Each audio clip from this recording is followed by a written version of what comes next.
E já vou rolar essa bola para ela e para o Papa aqui, para eles iniciarem aqui a conversa sobre Bruno Henrique. Que situação do Bruno Henrique. Tá bonita a imagem. Tá combinando aí o cenário, hein? Tá combinando tudo legal, aí, Raíza. Camisa, maraca. Que situação, hein, Raíza? Que situação do Bruno Henrique, rapaz. Até eu tô lamentando. Eu sou fã do futebol do Bruno Henrique. Não dá pra ninguém achar isso aí legal, ficar feliz. Mas, infelizmente, né?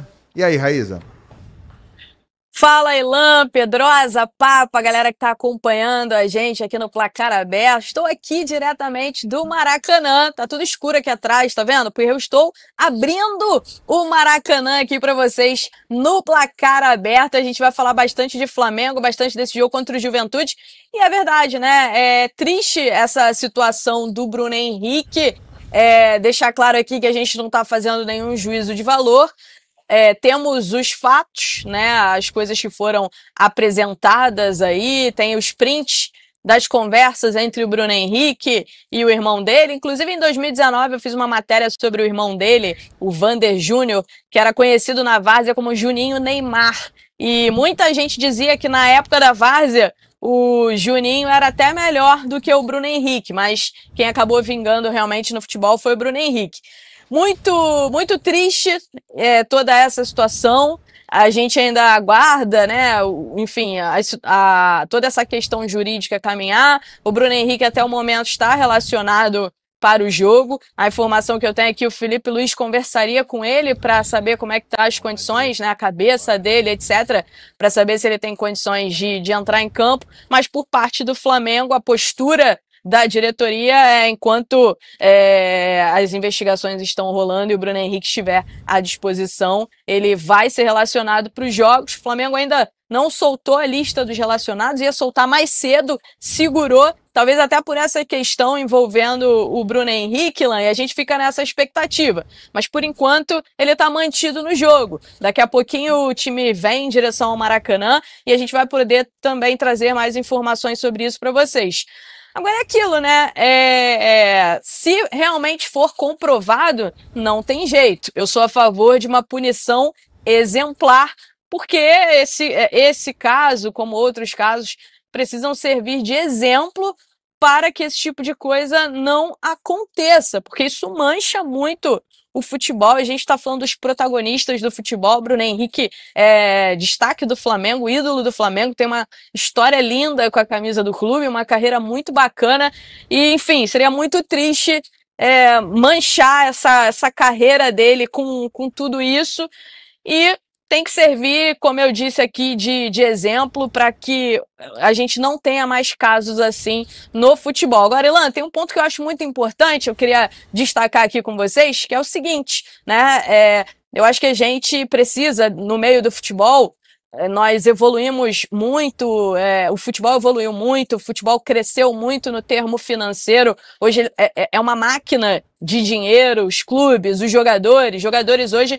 não são apenas jogadores, né? Eles são uma marca também. E eu acho que a educação, ela precisa subir junto. Acho que os clubes, desde a categoria de base, eles precisam se preocupar mais com a educação desses atletas, porque, vou repetir, o futebol evoluiu muito, virou uma máquina de dinheiro, esses atletas, eles se tornam marcas, e a gente fala tanto da questão do psicológico, da questão emocional. Eu acho que essa parte da educação, essa parte financeira, essa parte da educação como sociedade também, a gente precisa evoluir nessa parte dentro dos clubes, Ilan.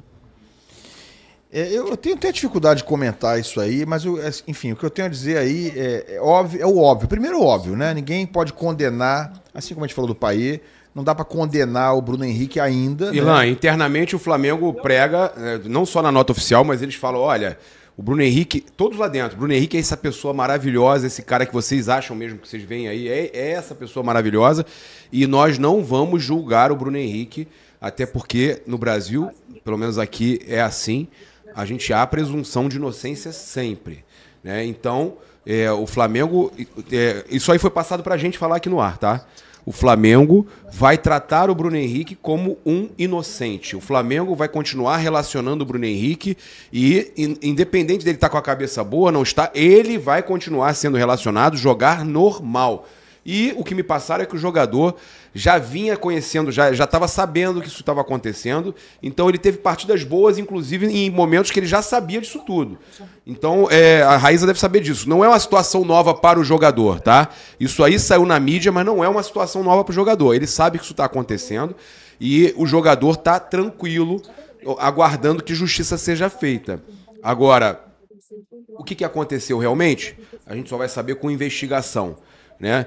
Divulgaram os prints de conversas e tudo mais. Agora, quem garante também que é ele que está ali fazendo aquela mensagem? A gente tem que saber, tem áudio, tem gravação de escuta telefônica, então é preciso ter cuidado. Também tem o seguinte, ele pode ter falado que tinha que tomar um cartão, e aí a gente viu algumas declarações de jogadores, por exemplo, comentarista Diego Ribas. Ele comenta na Rede Globo, a Rede Globo hoje tem 10 casas de aposta no programa deles lá fazendo anúncio, como qualquer outra emissora, como os campeonatos hoje, Copa do Brasil com o nome do patrocinador de aposta. Todos os canais hoje, todos os times têm acho que são todos da Série A, né? Tem aposta. São 18 de 20, algo 18 de 20. Então, gente, a questão não é você pegar e falar, eu compactuo ou não compactuo com isso. A partir do momento que a gente trabalha num local que tenha propaganda daquilo, você já está, queira ou não, participando daquilo. Então a questão é conscientizar. A gente tem que conscientizar que o jogador, ele e seus familiares não podem jogar. Tem que proibir, tem que pegar o clube, tem que entrar em contato, eu não sei, criar uma comissão, inclusive, especial para isso, aonde os parentes até 5º grau, eu não sei, cara, mas os CPFs não possam abrir contas nessas casas. Se abrir, vai ter que responder. Então a questão que eu acho importante, o jogador entender que ele não pode dar mais informações sobre o que está acontecendo. E isso eu acho que é importante falar, porque é uma novidade, tá, gente? A questão da aposta no Brasil...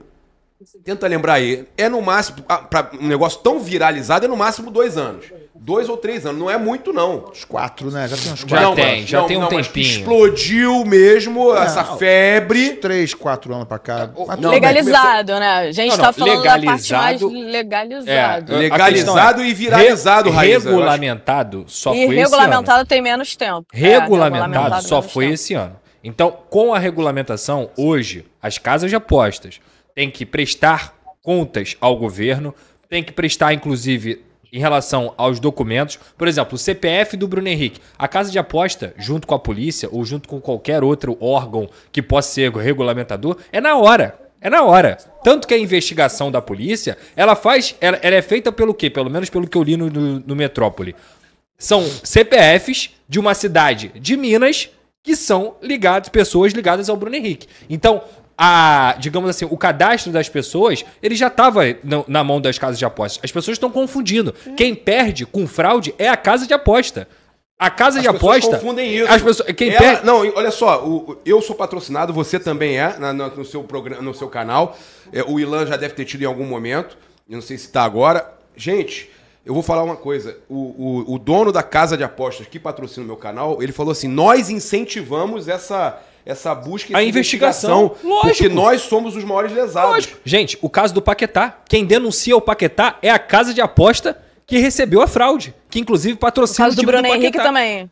Então, no caso do Bruno Henrique também. 3 casas que se sentiram lesadas. Eles travaram a premiação. Exato. Quando os parentes do Bruno Henrique ganharam, né, na aposta, foi travada a premiação. Eles não receberam. Eles contribuem para a investigação. Você pode falar qualquer coisa. Agora, quem tá perdendo com fraude é a casa de aposta. Quem tá perdendo com esquema é a casa de aposta. Agora, a regulamentação veio nesse ano, inclusive aqui no Brasil, para justamente ter um direcionamento, como foi na época da lei do cigarro, da lei das bebidas e tudo mais. Tem que falar que é mais 18, tem que falar que tem que jogar com responsabilidade, tem que conscientizar seu público, assim como qualquer produto acima de 18 anos. Para quem vai beber, tem lá direitinho. Produto, beba com moderação. Produto proibido para menores de 18 anos. Cigarro, todos os cigarros vêm hoje em dia. Com propaganda também. Até mais grave assim, porque o cigarro afeta diretamente a questão da saúde. Tá lá, estampado. Esse produto te dá câncer de não sei o quê. A regulamentação da casa de aposta, ela tá indo por esse caminho também. No sentido de, só pode divulgar casa de aposta se você conseguir conscientizar as pessoas. E aí eu vou concordar plenamente com a Raíza. Esse não é só um trabalho de quem está divulgando, esse é um trabalho dos próprios clubes, porque é uma geração que está crescendo sim, nesse boom de casas de aposta, e é uma geração que tem que ter palestras, tem que ter conscientização. Mas não vai dar conta se o próprio clube, é o que você está falando, o próprio clube, são tantos clubes e tantos jogadores que cada clube tem que conscientizar. Claro, é óbvio, tem que ser, uma conscientização geral. Comigo que o clube também tem que pegar... O clube tem que educar. O clube tem que educar lá de trás. E alertar o jogador. Eu vou falar uma ideia aqui. Eu conversei com essa pessoa que é um dos sócios da que me patrocina. E ele me deu uma ideia que eu achei fantástica. Ele falou que é o próprio clube chamar os seus jogadores e falar, olha só, precisamos dos CPFs dos familiares de vocês todos. Mas as casas já têm, papo. Não. Elas já têm hoje em dia. Hoje em dia, a regulamentação... Sabe o que acontece? Dos familiares... Não, mas eles têm mecanismos de fiscalização muito mais avançados que mas aí que tá a questão. É só cruzar os dados. É só cruzar o dado, é isso aí. É só cruzar o dado. Muita coincidência de aposta no mesmo lugar, da mesmíssima coisa, amigo. A questão do Paquetá é a mesma coisa, da ilha de Paquetá. Por que foi pego? Por que foi ligou o alerta? Pedrosa, que eu tô Por que ligou o alerta? É pra você responsabilizar. Tá, mas já tem hoje... Papa, hoje você tá entendendo que o jogador, a partir do momento que ele fala, essas pessoas realmente são da minha família, são meus amigos. Sim, pode ser. Você tá deixando ele já tá ali, ele tem amigos, ele vai dar o CPF de todos os amigos dele, do cara que é da pelada dele, não vai dar. Papa, então, assim, os mecanismos de tecnologia, de proteção das casas de aposta, já tá muito além disso. Então ele é que não tem que falar nada mais. Ele não tem que dar informação gente, nenhuma. olha só, tá muito à frente disso aí. Os prints, se forem confirmados, se forem os prints de verdade, abraço. É batom na não cueca, tem como amigo. ali, não tem como. Um abraço. Infelizmente. É 2 anos, tá? É uma pena. Aqui no Brasil são 2 anos de... É uma pena. Acabou, né? É uma pena que um jogador podem ser... Porque como o processo da Polícia Federal, sim, ele pode ser movido pelo Ministério Público. Sim. Caso ele seja movido pelo Ministério Público, aí ele não está sendo julgado pelo STJD, ele vai ser julgado pela Justiça. Sim. E aí ele está sendo por estelionato e fraude em competição esportiva. Exatamente. Que somando... Mas pode ser julgado pelos dois. De condenação. Ele pode ser julgado pelos dois. Sim. Ele pode ser julgado pelos dois. O ponto é o seguinte, gente, os prints são tristes de se ler. Pra quem gosta de futebol, pra quem acompanha futebol... São irrefutáveis. A gente só precisa saber, quer dizer, precisa ficar provado que os prints são legítimos, né? E a discussão, são verdadeiros. E a discussão... por ele também, né? A discussão, pra mim, ela ganhou um novo degrau. Porque assim, o jogador de Série D, que ganha R$1.000 por mês, que não sabe se vai disputar a temporada inteira, e ele vê uma oportunidade de ganhar 30, 40 mil de uma vez, cara, não justifica. Mas você olha e fala assim, porra, esse cara, desculpa, ele passa necessidade. Ele passa necessidade. Então ele vê uma situação dessa e é aquele velho ditado, a ocasião faz o ladrão. O Bruno Henrique ganha cerca de R$1 milhão por mês, gente. Não, 1,5 milhão. É indefensável. Você tá falando de menos de 0,5. É indefensável. É indefensável. Mas ele não ele ainda não foi julgado. O que eu tô falando se os prints procedem, é indefensável.